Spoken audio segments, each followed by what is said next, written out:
class. Welcome to the online teaching services of St. Thomas High School, Mahua. Today, I, Richa Parekh, am here to further continue with the subject of social science for the students of class 8th. My dear students, in the last lecture, we discussed about Dalhousie's policy of annexation and also the expansion of British rule in India. So today we are going to cover a very small topic of dissatisfaction of people. My dear students, many a times it may happen that you might be facing some kind of changes in your routine life and which may dissatisfy you no matter even those changes are beneficial or not. So here we are going to see that what kind of reaction did the people of India give with the policies of Britishers. After the policy of subsidiary alliance, Dalhousie's policy of annexation shook the whole nation terrible. This resulted in dissatisfaction among the people towards the British. So after the policy of subsidiary alliance implemented by Wellesley, Dalhousie's policy of annexation shook the whole nation. That means the changes which were adapted, which were implemented by Dalhousie was very terrible. This resulted among the people towards the dissatisfaction towards Britishers. You must have seen the film Kranti and Mangal Pandey.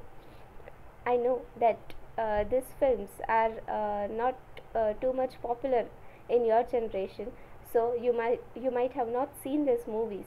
But once you get time, you can watch these movies. If you have not seen, try and see this. At this time, the people were suppressed under the dictatorial regime of Britishers. That means the people were under the dictatorship of Britishers. In addition to that, the reforms made by Dalhousie added fuel to fire. That means the people after these reforms were implemented made the people more angry. Different people reacted differently to railways, facilities of post and telegraph, and Western education. Orthodox people felt that the British wanted to destroy their culture.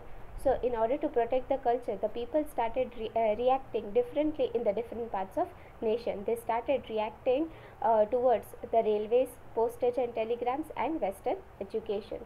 The reforms done by Britishers were basically for running the administration smoothly. That means the main intention of the Britishers was to run their administration smoothly so that they can perform their work, they can perform the trade very easily.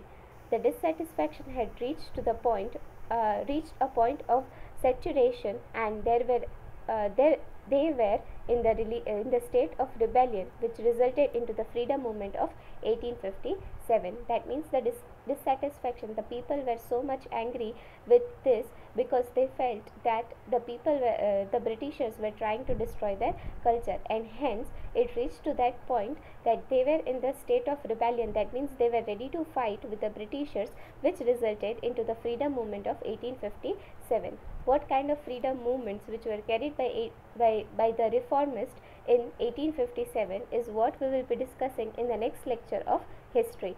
So, dear students, here we are at the end of the unit. The question answers of this chapter will be shared with you in the PDF format in the next class. So till then, read the chapter from the textbook itself and try to find the small answers. Dear students, must read the textbook as a part of your homework. Stay at your home and stay safe. Thank you.